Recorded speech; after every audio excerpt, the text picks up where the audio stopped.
باجوړ صوبه خیبر پښتونخوا شمال کې واقع یو حسین او تاریخي ضلع ده. باجوړ په مشرق کې ضلع دیر او په مغرب کې د افغانستان صوبه کونړ واقع دی. د کم سره چې د باجوړ 250 کیلومتره یو طویل بونډري ده.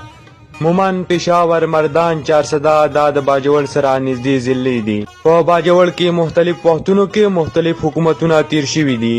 سکندر یونانی، ظهیر الدین بابر، مغول حکومت سره هانزم د باجوړ د تاریخ یو لویه حصه ده. باجوړ ته په کال 1993 کې د دسمبر په میاشت کې د ایجنسۍ درجه ورکړل شوه، ولې چې د دې نه مخکې باجوړ د ملاکنډ انتظامیه حصه وه. بیا په کال 2013 کې د یو غټ جدوجہد نه وروسته باجوړ د صوبه خیبر پښتونخوا سره ضم شو او د ضلع درجه ورکړل شوه. په ضلع باجوړ کې و تحصیلونه دي: خار، سلارزی، عثمان خیل، چمرکنډ، ناوګۍ، مامون، برنګ دا د باجوړ تحصیلونه دي.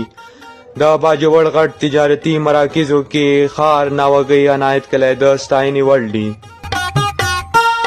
د باجوړ ټوټل رقبه 1290 کیلومتر ده او آبادی د کال 2019 مردم شماري مطابق 11 لاک ته قریب وه، خو اوس یو د اندازې مطابق د باجوړ موجوده آبادی 20 لاک ته قریب ده. باجوړ د قدرتي حسن په وجه په ټوله دنیا کې مشهور دی، خو د ترقۍ په لحاظ سره ډیر شاته پاتې شوی دی. خو بیا هم د باجوړ موسمي میوې، قیمتي کاڼي او فرنیچر په ټوله دنیا کې مشهور دي. په باجوړ کې د تعلیم ډیر زیات کمی دی چې وجه یې د سکولونو نشوالی دی. په باجوړ کې صرف 10% سړي او 20% زنانه تعلیم یافته دي. زمانه قدیم کې کله چې د پښتنو په ځمکه د بودمت دور و، نو موجوده خیبر پښتونخوا د کندهار سلطنت ایران سره یو مستقل صوبه وه، نو باجوړ هم د کندهار جغرافیه حصه وه.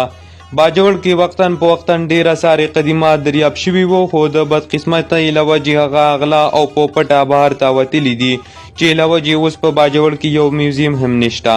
اوس هم په باجوړ کې بېشمار آثار قدیمه موجود دي. مامون، برنګ، سلارزو او ناوګۍ ځای په ځای د سټوپو ممکنه نشانات موجود دي.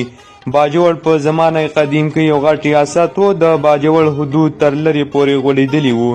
د یو مورخ ولیم بارډر د قول مطابق باجوړ 15,000 مربع کیلومتر وو، په کم کې چې چترال، براول، صوبه کونړ کې دانګام، شولتن، سوری تیږه موجوده ضلع مومن کې ناقع د باجوړ حصه وه. بیا وروسته وختاً په وختاً دغه ځمکې د باجوړ نه جدا کېدنه تر جندول پورې دغه علاقې ناوګۍ خان صفدرخان په نواب آبدیر محمد شریف خان باندې د 20,000 روپو په عوض باندې خرڅه کړې ده. په باجوړ کې داسې څه هم شخصیات تیر شوي چې هغه هم د ستاینې وړ دي. باجوړ اتلانو کې غازی پیغمبر، غازی عمر خان، بابړي ملا صاحب، مولانا عبدالحمید افغانی، مولانا فضل محمود محپی، ملک محمد عمر خان عثمان خیل، ملک محمد امین مامون، میرعالم خان صفدر خان، غازی عمر خان، او په موجوده وخت کې په باجوړ کې غټ سیاسي مشران هم موجود دي چې پکې شیخ جانزاده، سید اخونزاده چټان، گل افضل خان، شهاب الدین خان، مولانا گلداد خان، مولانا عبدالرشید، ملک سلطان زیب، گل ظفر خان، ملک ایاز، لالی شاه پختنیار، پروفیسر گل بادشاہ او د قوم غټ اتل مولانا خان زیب صاحب.